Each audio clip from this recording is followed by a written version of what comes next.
A pandemia não é nosso maior horror. Ela surge como uma lente de aumento que escancara nossas fragilidades enquanto sociedade. 1, 2, 3, 4, 5, 6, 7, 8, 9, 10, 11. E nos coloca, não diante da pergunta do que é, mas do como, dos meios, dos caminhos. Meu amor, você chegou. Estamos em tempos difíceis. Nossa arrogância foi colocada à prova. E agora temos que descer ao chão. À força ou por vontade própria. O teatro e a cultura já há muito tempo vêm sendo ameaçados.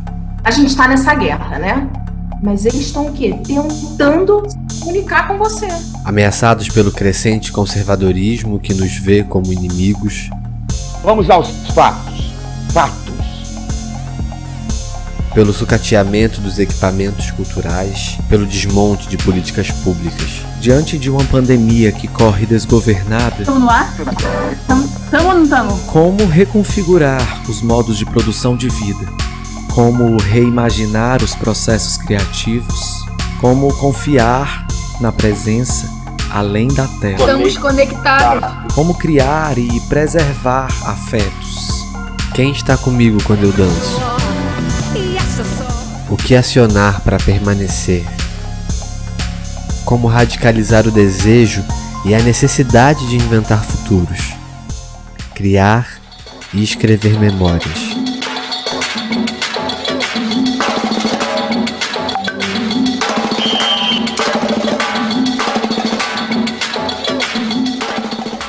Que teatro é esse que vai ser? Pandêmica Coletivo Temporário de Criação. Uma aglomeração virtual de artistas de todo o Brasil que funciona como uma plataforma de ideias, grupos e artistas, criada em meio à pandemia para ser um espaço de encontro, de criação e de resistência. Passado esse primeiro ano de pandemia, a gente se reúne para refletir e documentar processos e procedimentos de criação que contribuíram para a construção de novas possibilidades de experiências teatrais.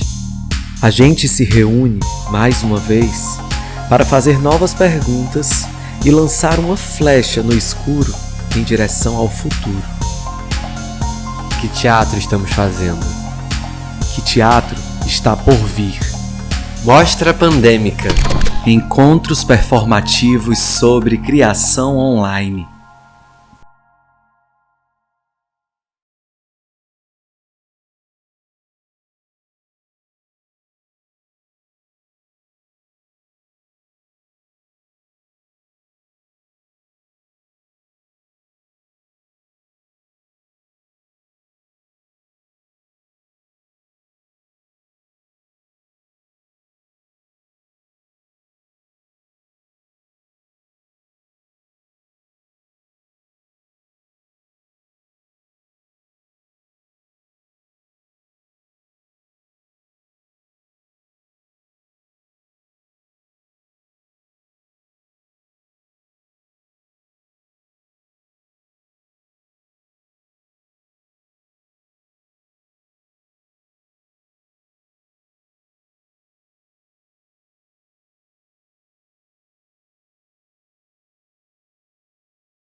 Ei.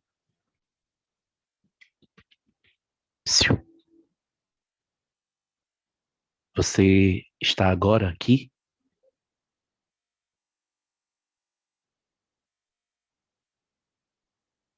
Você está aí? Oi? Você tá aí? Nós estamos aqui mesmo, juntos?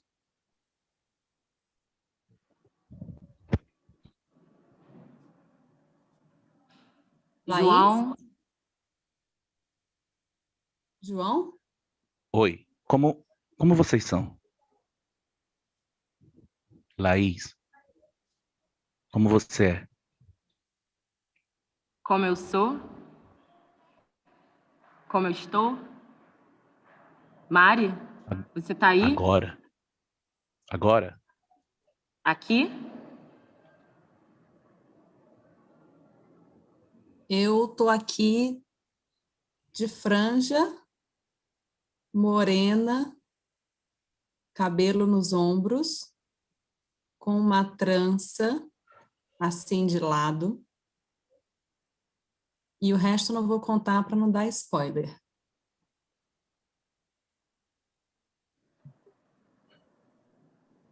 Eu tô aqui com um brinco azul, um cordão colorido, um vestido verde.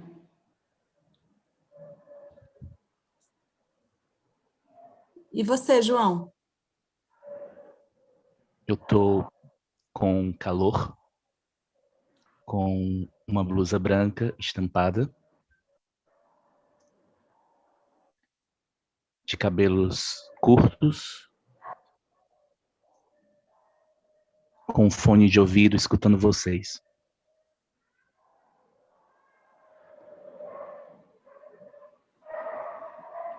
Gente, eu tô na casa de uma tia que gosta muito de falar no telefone. Então, se vocês ouvirem uma vozinha lá no fundo, lá no fundinho, é ela.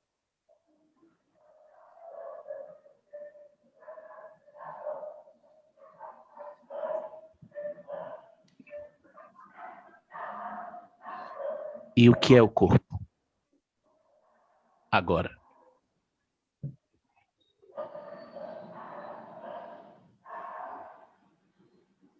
Eu tenho um corpo ou eu sou um corpo?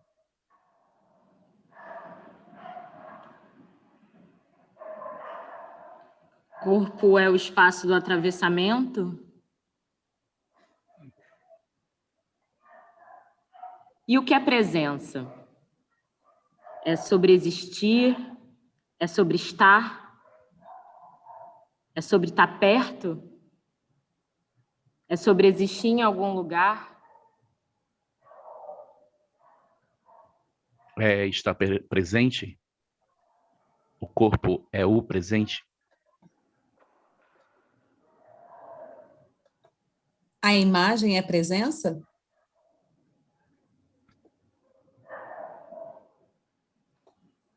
O que a imagem do corpo fala sobre o corpo? E o tempo é corpo?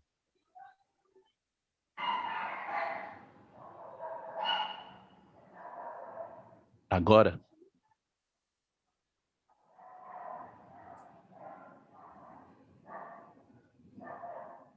E a gente perdeu ou ganhou? Tempo.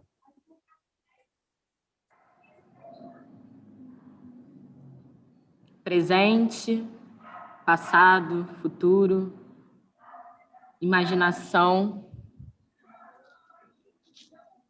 Qual é o corpo que eu imagino? Qual é a presença que eu imagino?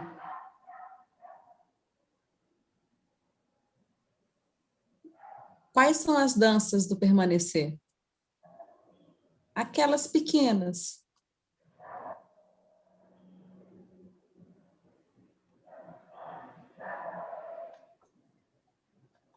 Será que essas danças se entendem como danças?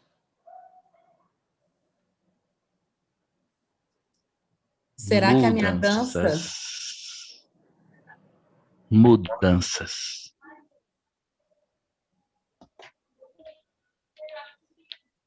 Mudanças.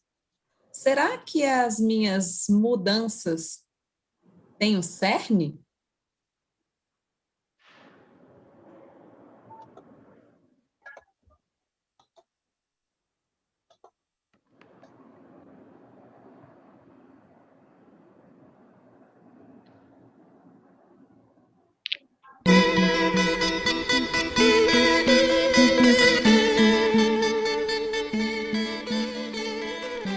Boa noite. Meu nome é Laís. Eu sou artista da dança. Meu trabalho é o movimento.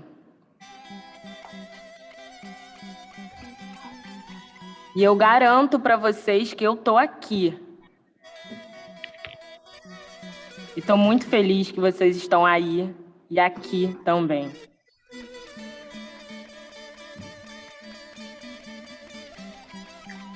Há um ano eu tô numa pandemia e as minhas danças me parecem um pouco partidas. Mas de alguma forma eu sigo.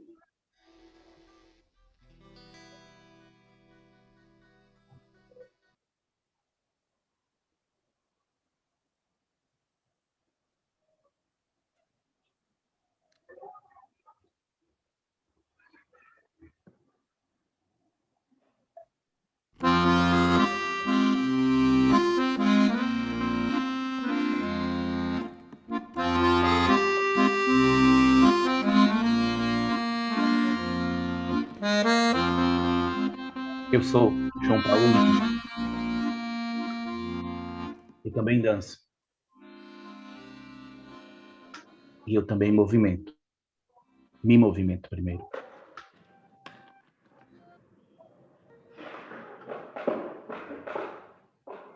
E esses tempos, eu acho que a todo tempo eu acendi e apaguei. Acendi e apaguei. E me ensinaram várias coisas para eu não me apagar. E eu fui acendendo várias coisas. Eu precisava acender várias coisas. Acender para não cair. Para não apagar. E tudo isso parecia um grande jogo e um grande perigo.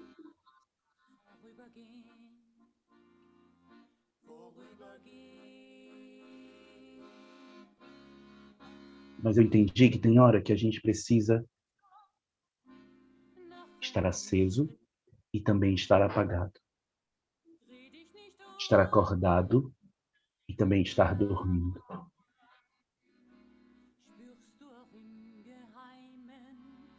Estar à vista e estar escondido.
Como continuar?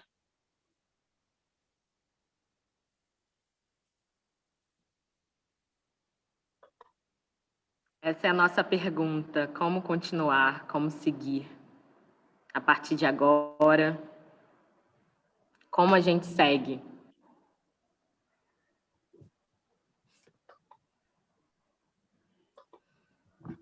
E eu me pergunto também como é que a gente continua, lembrando que de vez em quando tem que parar. Afinal, a dança é isso, né? É muita pausa. Como vocês continuam todos os dias, gente? O que vocês acionam para continuar? Contem pra gente.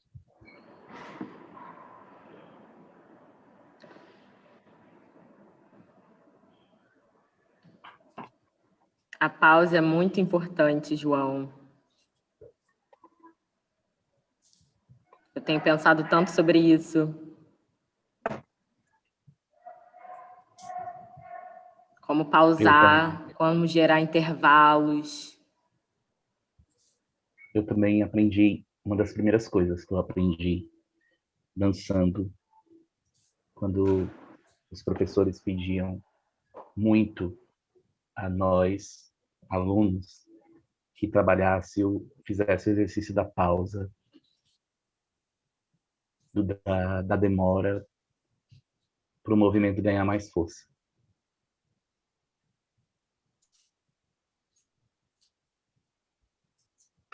Quem está aí com a gente, quem está presente com a gente aí no YouTube, escreve no chat também. Como continuar, como a gente segue, como a gente cria pausa. Pensando na pausa, fica muito latente para mim como que os recortes geográficos fazem falta nessa pausa. Eu reclamava muito do trânsito, do ônibus, do metrô, porque é cansativo mesmo. Mas eram momentos em que eu me deslocava de um lugar para outro e tinha que pausar de alguma maneira, mesmo em movimento. E agora eu começo a sentir falta desse momento. Parece que as coisas se encavalam uma nas outras e a gente tem que ter muito pulso para incluir as pausas entre uma coisa e outra. Fico pensando... E depois talvez a gente vai sentir muita falta da pausa.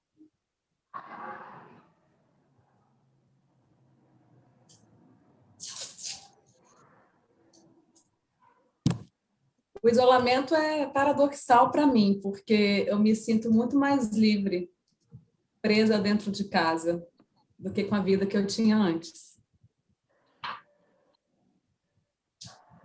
É paradoxal mesmo, Mari. Você falou sobre o transporte e eu fico pensando sobre como os espaços me atravessam ao mesmo tempo que eu estou atravessando os espaços. Quando eu podia me locomover, e o que isso gera em mim, o que eu sinto falta. Como enquanto a gente está se deslocando, algo acontece e que hoje essa relação é completamente diferente.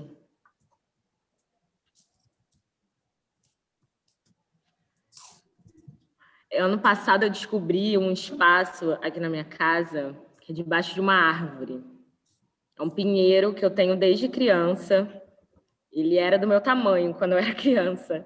E agora ele já tem uns 4 metros. E eu descobri esse lugar debaixo do pinheiro. E hoje em dia eu fico lá há tanto tempo, eu passo tanto tempo debaixo daquele pinheiro. E eu passava por ele todos os dias, passo por ele todos os dias para entrar em casa. E eu nunca tinha descoberto aquele espaço. como se o espaço de fora sempre me atravessasse mais do que esse espaço dentro da minha casa. Eu acho isso tão curioso.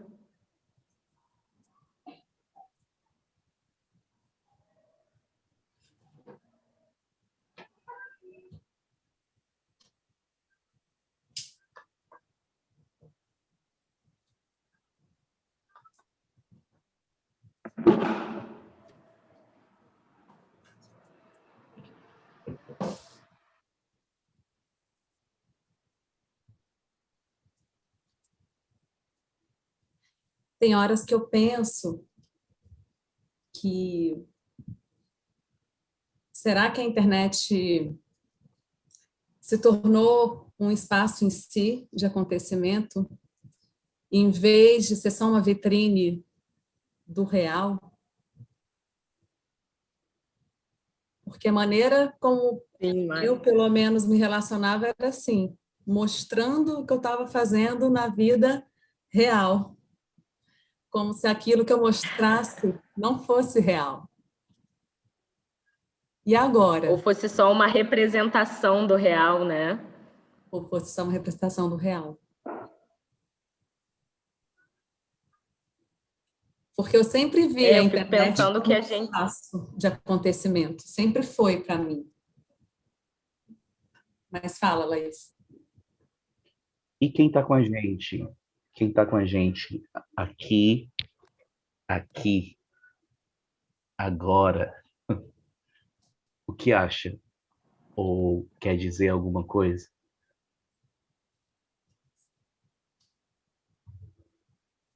Essa Escreve que a gente interrogação que a lê. Mari colocou aí atrás.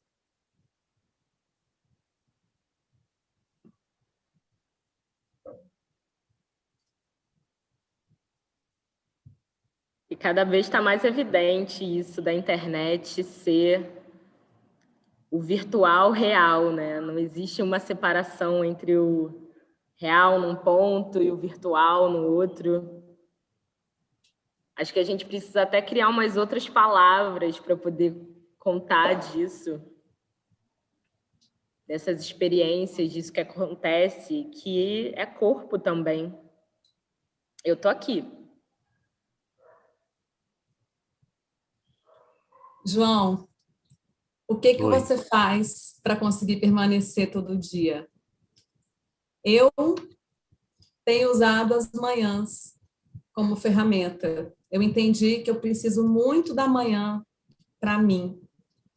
Se eu não fizer as coisas para mim de manhã, eu entro no trabalho e me esqueço. Então, eu preciso acordar com calma, tomar um café com calma, fazer minha meditação, fazer minha corridinha, ler, nem que seja meia hora, e aí eu estou pronta para tudo. Isso é uma coisa que eu percebi que eu preciso acionar para conseguir permanecer. E você?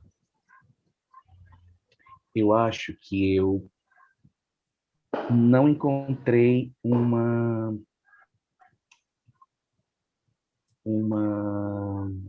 receita ou uma dica permanente do que fazer, porque eu acho que eu me vim fazendo e sendo muito diferente, quase de uma semana para outra, ou às vezes de um mês para outro, e de repente teve algum momento que parecia que tudo estava voltando do que era antes, pelo ritmo das coisas, mesmo dentro de casa, ou mesmo podendo sair um pouco.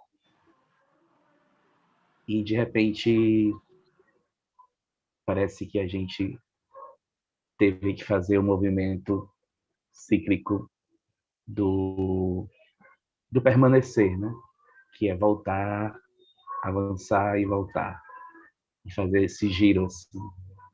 Então, eu me cuidei, eu me descuidei, eu meditei, eu me estressei, eu cantei, eu me indignei, eu amei, desamei, eu lembrei, esqueci e muita coisa. Escrevi e apaguei.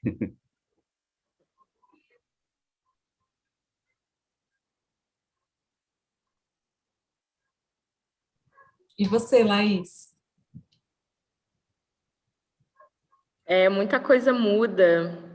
Eu sinto que diversas coisas surgem como possibilidades para permanecer e elas escapam. E aí eu recupero e elas escapam e aí surgem outras coisas. Mas eu vou mostrar uma coisa que eu estou fazendo para permanecer. Peraí.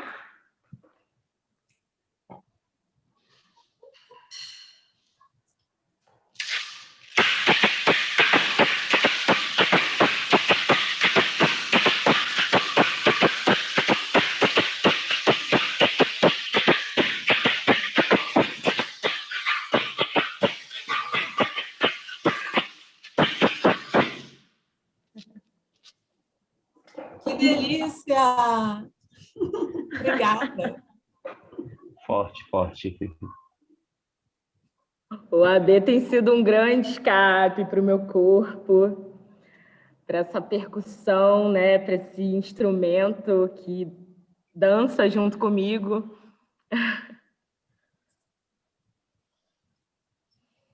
E seria massa se a galera que está aí assistindo também pudesse ir compartilhando o que vocês têm feito para permanecer. Uma coisa que eu também tenho feito que me ajuda a começar, porque para mim o mais difícil é começar o dia do que terminar. E às vezes só tomar uma xícara de chá, eu acordo sempre meio desnorteada, aí eu penso, não, bota água para ferver. É a primeira coisa. E isso já me organiza.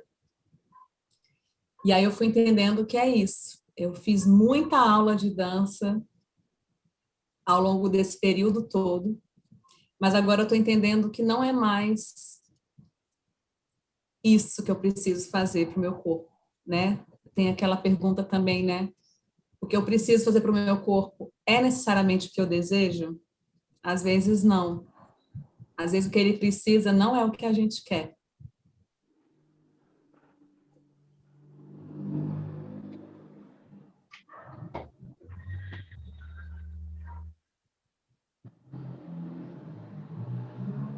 Olhar a janela também tem sido importante para mim.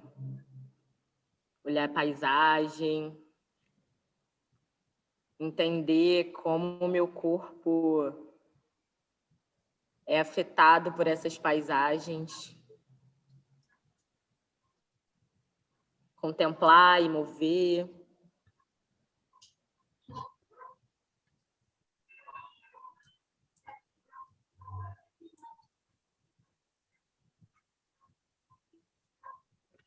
Tem um texto que eu... Diz, Laís, antes de eu falar. É tu!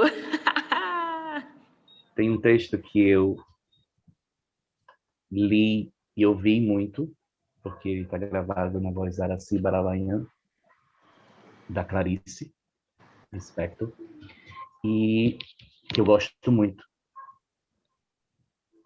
Ele diz, em algum momento, ele é mais longo, mas eu quero essa parte. Se eu fosse eu, parece representar o maior perigo de viver. Parece a entrada nova no desconhecido. No entanto, eu tenho a intuição de que, passadas as primeiras chamadas loucuras dessa festa, seremos, enfim, a experiência do mundo. Bem sei, experimentaríamos, enfim, em pleno a dor do mundo. E a nossa dor, aquela que aprendemos a não sentir.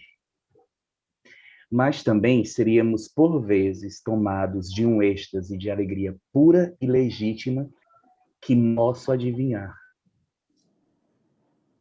De algum modo adivinhando, porque eu me senti sorrindo. E também senti uma espécie de pudor que se tem diante do que é grande demais.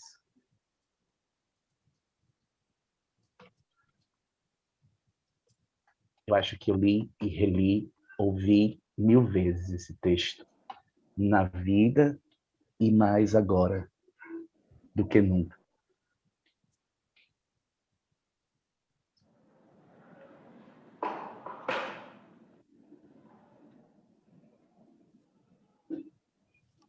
Obrigada, essa João. experiência na pele. Obrigada, João, obrigada.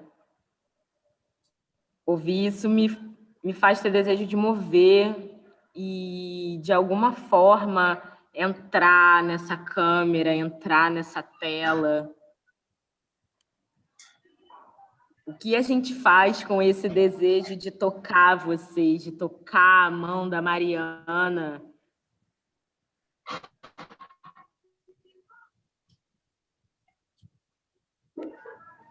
Como a gente lida com a nossa pele?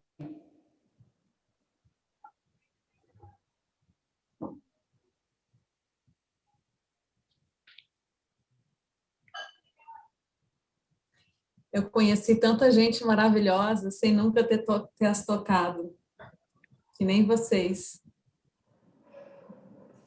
Por isso que eu acho até meio injusto dizer que pelas telas não há outra potência sendo descoberta.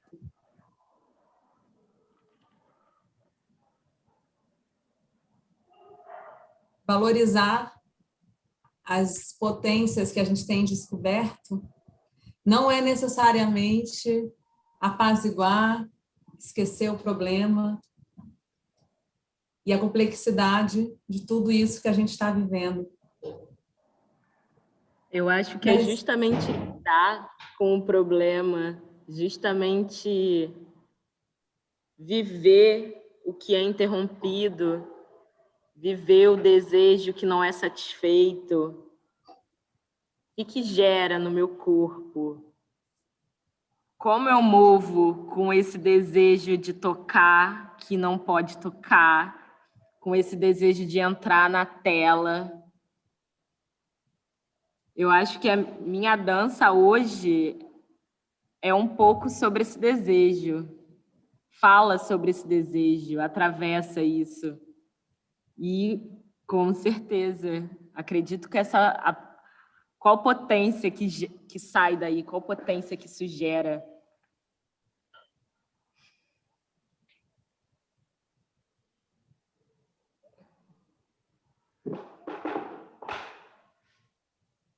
A Flávia Teixeira, maravilhosa, disse que para permanecer, ela tem se alimentado de poemas, poesias como essas de agora. Meus gatos têm me ajudado a permanecer e lembrar do que meu corpo precisa, alongar, esticar, pausar. Miau! E eu faço coro com você, Flávia, porque uma das coisas que eu preciso fazer para permanecer é colocar o meu corpo em situações de opostos, de oposição. Me torcer, me esticar, sempre colocando uma posição em relação à outra. Porque estar em oposição é estar em relação a. Não é necessariamente só estar na direção contrária. Mas a oposição também pode ser complementar.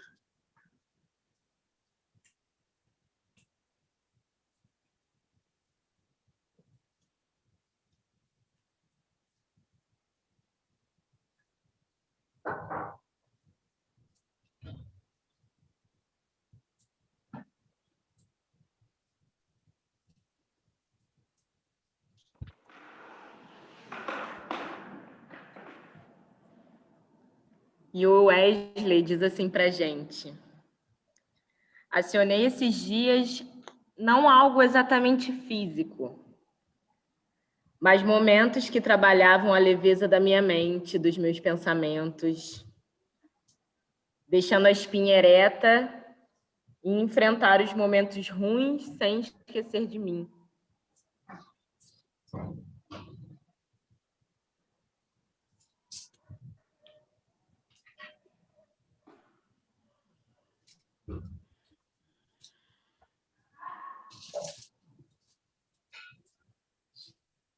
Leveza, Essa é uma palavra linda.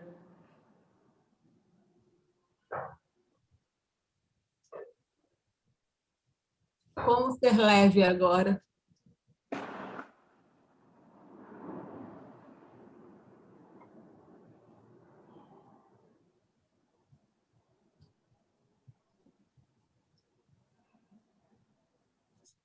É uma questão de manter a mente quieta, a espinha ereta e o coração tranquilo. É uma questão de manter a mente quieta, a espinha ereta e o coração tranquilo.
Uma coisa que eu também aprendi e tenho aprendido nesse momento é que eu realmente sou uma pessoa só. Eu dividia muito o que eu era. Não é que eu dividia, não. As pessoas me dividiam. Eu sempre quis juntar e sempre tive noção da minha inseparabilidade de mim mesma. Mas hoje eu rasguei todas as minhas funções porque eu entendi que elas todas estão juntas, não estão em folhas separadas. E o quanto que elas se modificam também, como que a gente exerce as nossas funções nesse momento. E aí eu quero falar um pouco de curadoria, que é o que a gente está falando aqui, de curadoria, de cuidadoria, de o que a gente seleciona e escolhe para ocupar e para viver o nosso tempo. E que a gente faz curadoria o tempo inteiro. Todos nós somos curadores. Curadores e cuidadores da vida.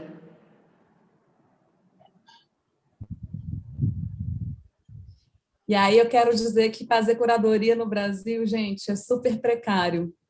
É tão precário quanto ser artista.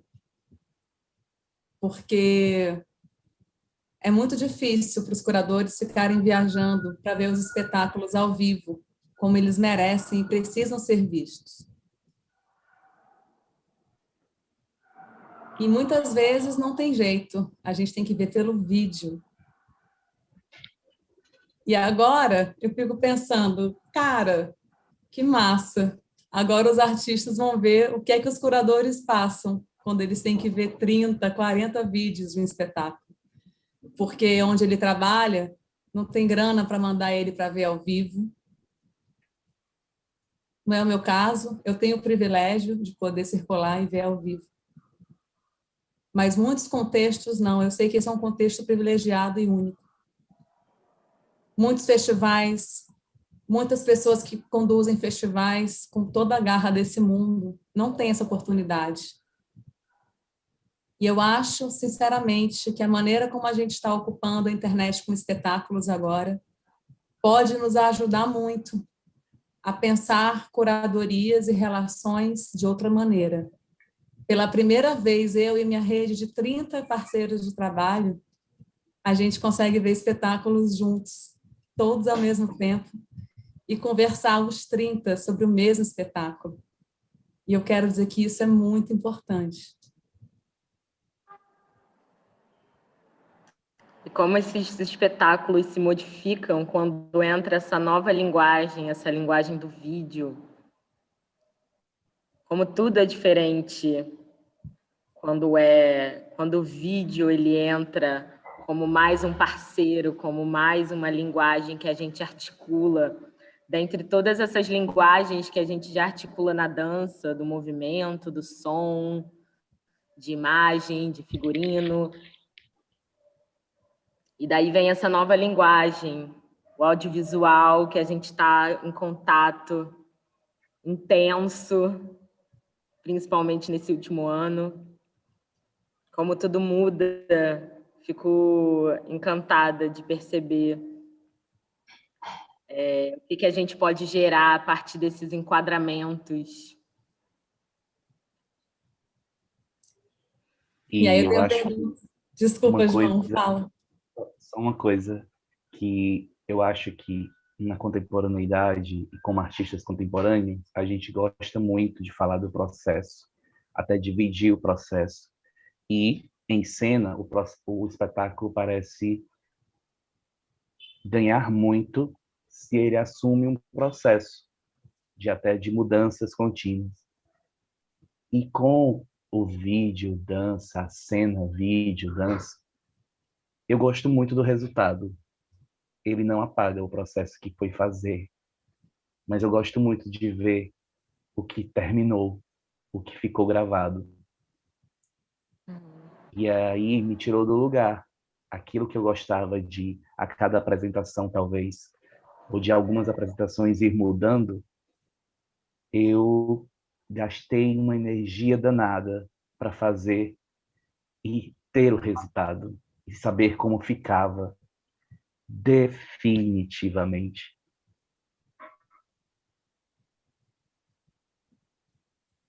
Que é provisório também, né? Que pode ser um ponto do processo. Sim. Uma exportação de um vídeo, né?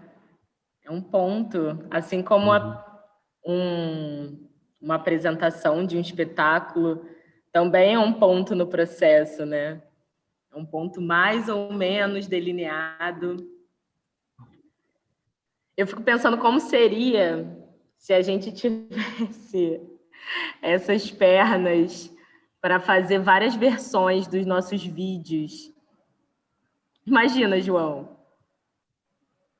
Combinar e recombinar os planos e criar 5 pontos diferentes de processo. Sim. Ia ser uma suadeira de camisa. Sim. Gente, a gente sempre namorou com cinema, né? Por meio do videodança. Mas eu nunca sentia que o cinema namorava com a gente. Era um amor meio platônico. Vocês sentem isso? Será que agora o cinema também namora com a gente? Eu passei por 2 processos, 3, que eu achei interessante. Um trabalho, um deles, o mais antigo, era o que eu mais queria fazer vídeo um dia. E consegui, né? E chegou a hora. Os outros, eu achava, outros 2, que eram dança já, cena também há algum tempo, eu senti que existia esse namoro, esse encantamento do audiovisual em entender como acontecia, de ver o ensaio e ficar pensando que imagens iam captar, ou o resultado de ver as imagens que eles captavam e o valor que eles davam a algumas coisas que você queria que o público talvez ficasse assim, né? Tal hora. e uma Isso mão, de um olho, pertinho. o gesto da cabeça.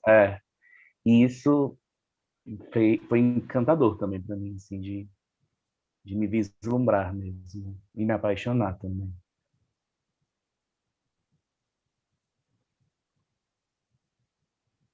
Eu não sei, essa é uma grande questão. Será que o cinema namora com a gente? Será que esse namoro é correspondido? Será que agora vai, gente? Vai sair uma relação estável. Tomara! Mas aí ainda tem um outro complicador, né? Outro gerador de problema, que são as plataformas.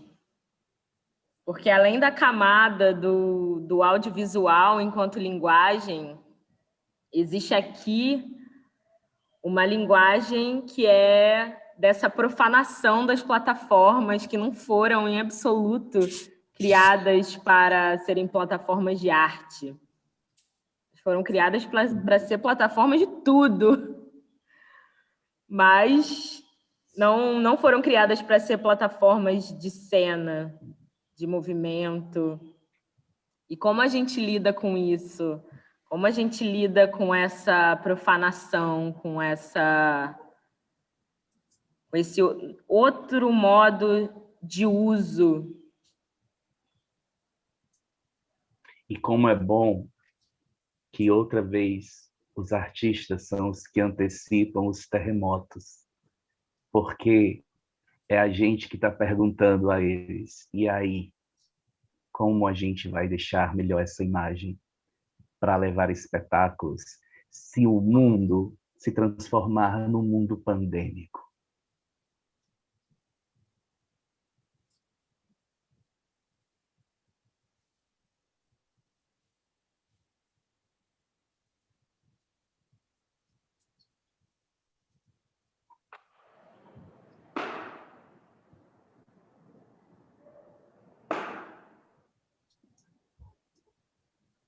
E aí, continuando essa profanação das plataformas, Laís,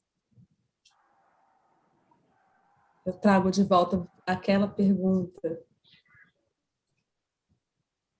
Será que a gente está lidando com os nossos acervos e as nossas memórias de outro modo agora, no digital? Porque a gente faz projeto,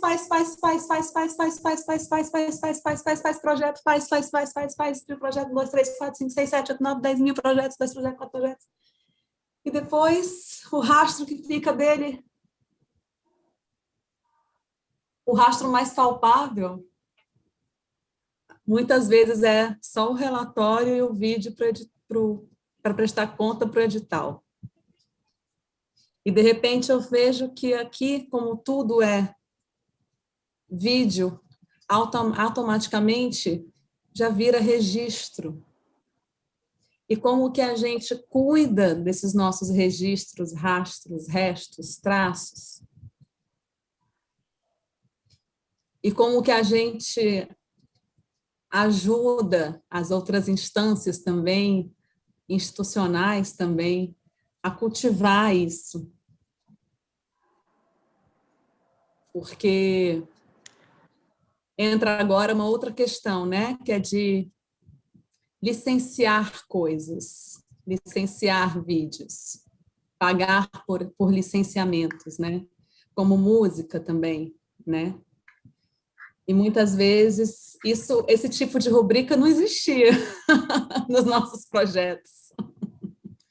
Como é que a gente vai fazer com isso? A gente tem que agora pagar para ter memória?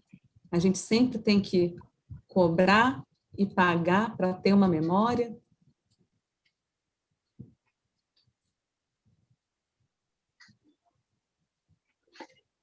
Tal dia da pandemia, nesses dias, eu pensei uma história muito louca, assim. Se eu voltasse um dia e fosse artista, eu queria passar a vida inteira construindo e fazendo um mesmo trabalho, como se eu tivesse vindo para cumprir isso, só isso. E aí eu estava lendo um texto do Saramago, e ele fala sobre uma pessoa que vai ao rei pedir que, por favor, conceda um barco, uma caravela, para ele procurar a ilha desconhecida. E ele passa anos da vida dele e o resto da vida dele inteira buscando essa ilha desconhecida. E aí, para mim, eu sinto uma saudade imensa de fazer alguns trabalhos. E às vezes eu sinto uma saudade e uma vontade de ficar só com esses trabalhos. E é tão difícil porque, tal hora, o amigo, a amiga diz: e aí? Tá vindo coisa nova? E aí? Já tá com trabalho novo? E para mim os trabalhos nunca envelheceram. E quem envelhece sou eu, né? Se eu pudesse, eu fazia tudo repetidamente. E se pudesse, com as mesmas pessoas.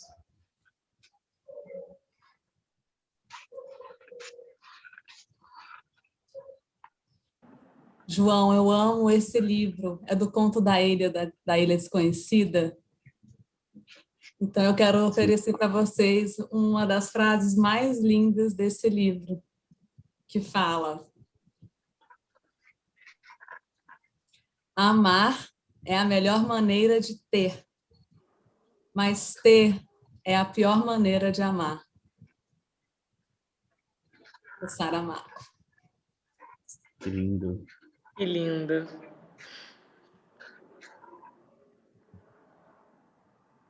Do que a gente teve que desapegar nesse momento?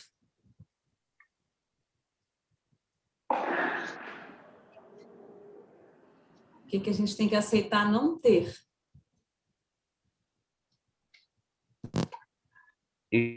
Eu, claramente, acho que foi o de não poder estar com amigos, independente de ser no ensaio, de ser no bar, de ser na casa deles. Por algum momento, quando eu não pude jamais estar com eles, foi o grande desapego, a grande rebeldia e revolta, porque eu gosto muito de me encontrar.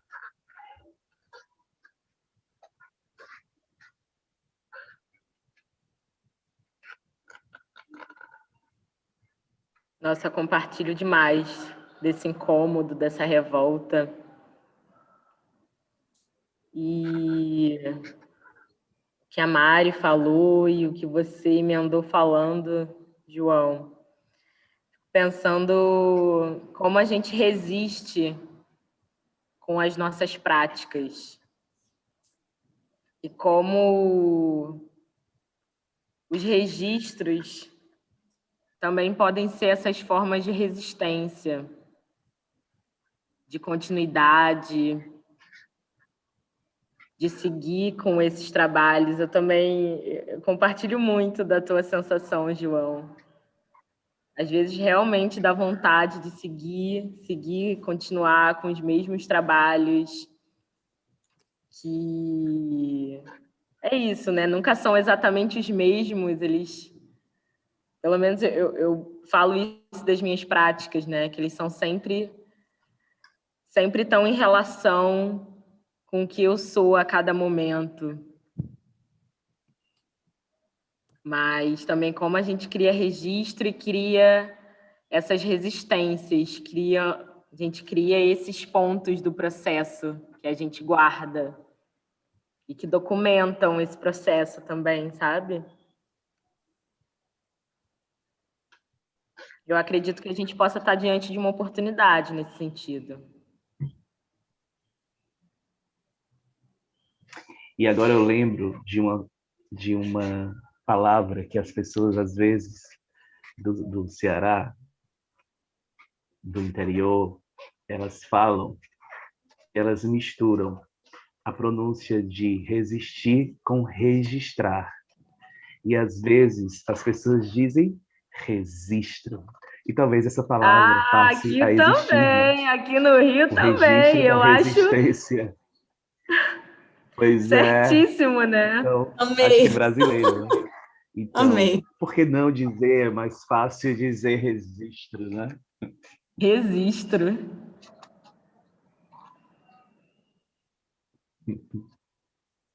Eu adoro esse jeito de falar. Eu acho que diz tanto, né? Diz tanto sobre isso. Registro. Registro e registro. Registro.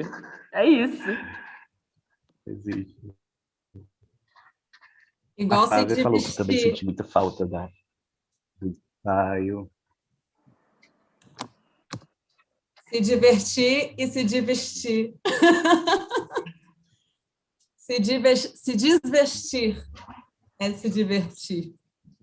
Mas fala, João. Desistir. Que a Flávia disse aqui que teve também que desapegar da sala de ensaio juntos, da Praça Roosevelt com os amigos, das ruas, praças, do Carnaval, do São João, muita coisa. Chega a dar um suspiro. Muita coisa.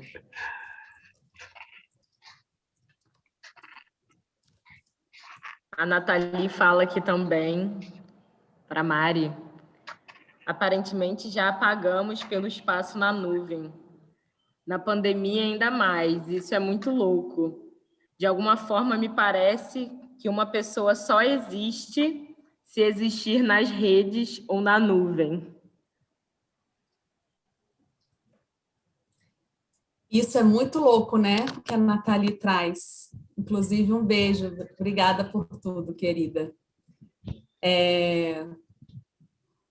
Ao mesmo tempo que a gente não confia na presença do outro na tela, se a gente não estiver vendo, e foi isso que a gente quis propor também um pouco hoje, né? Brincar com isso.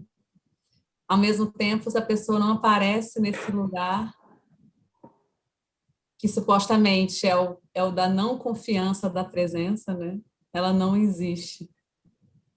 É bem doido isso.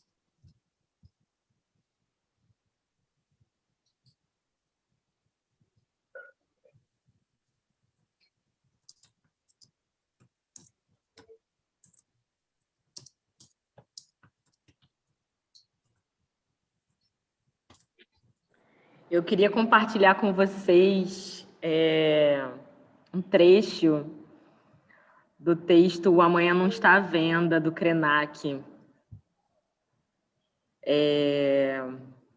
Eu acho que esse texto todo me mobilizou muito desde o ano passado. E, enfim, vou ler um pedacinho para vocês.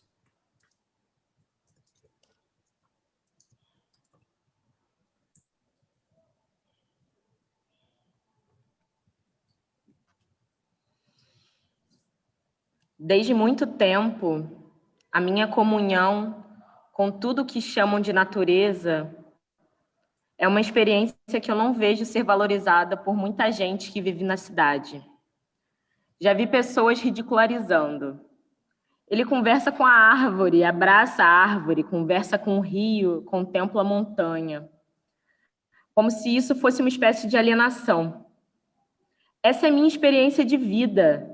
Se é alienação, sou alienado. Há muito tempo não programo atividades para depois. Temos de parar de ser convencidos. Não sabemos se estaremos vivos amanhã. Temos de parar de vender o amanhã. Penso naqueles versos do Carlos Drummond de Andrade. Stop. A vida parou ou foi o automóvel? Essa é uma parada para valer. O ritmo de hoje não é o da semana passada, nem o do ano novo, do verão, de janeiro ou fevereiro. O mundo agora está numa suspensão. E não sei se vamos sair dessa experiência da mesma maneira que entramos. É como um anzol nos puxando para a consciência. Um tranco para olharmos para o que realmente importa. Tem muita gente que suspendeu projetos e atividades. As pessoas acham que basta mudar o calendário. Quem está apenas adiando compromissos, como se tudo fosse voltar ao normal, está vivendo no passado. O futuro é aqui e agora. Não pode haver ano que vem. Ninguém escapa.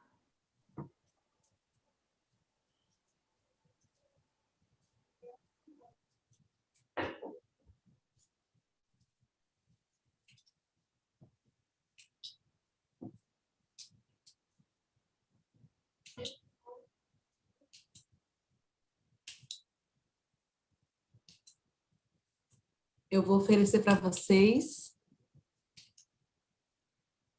o trecho de uma música do Jorge Drexler,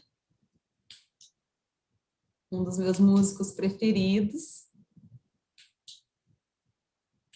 E ele tem uma música que se chama 12 Segundos de Escuridão, que ele fez inspirado no farol lá de Cabo Polônio, uma ilha que foi fundada por náufragos. Sempre foi o meu sonho ir lá. E eu realizei esse sonho antes da pandemia, no momento que eu achava que era o pior da minha vida. E foi tão importante ter ido lá, que eu até marquei isso no meu corpo. O farol de Cabo Polônio.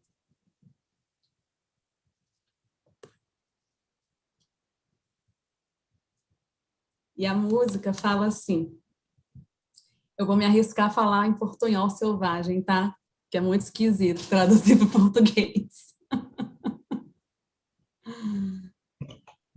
Aliás, eu adoro brincar com isso nos meus trabalhos também.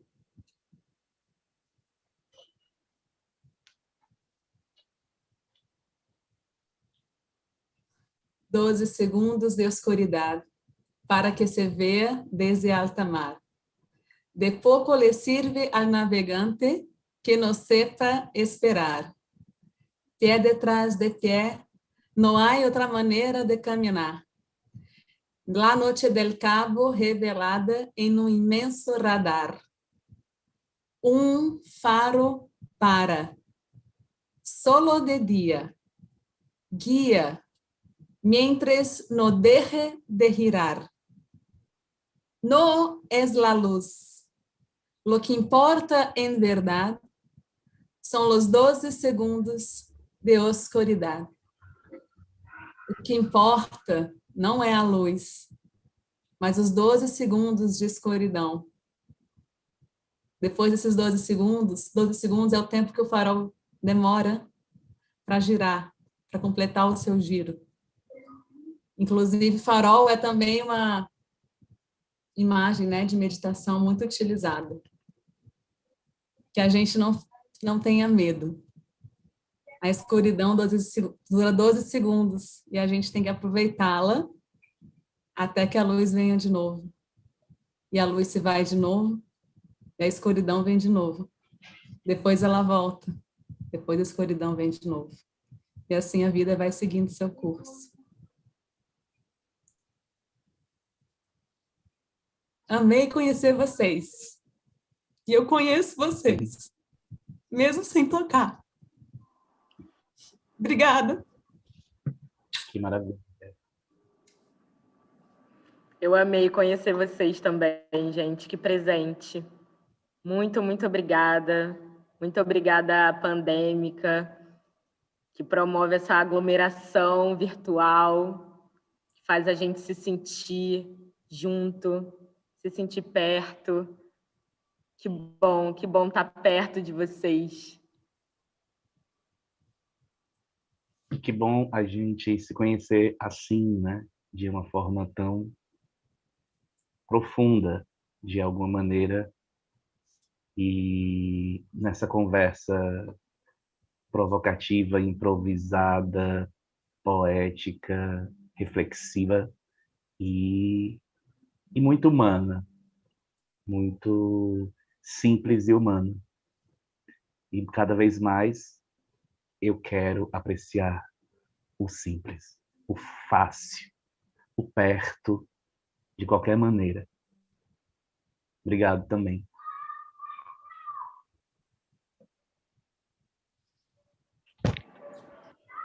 Vamos dançar? Vamos.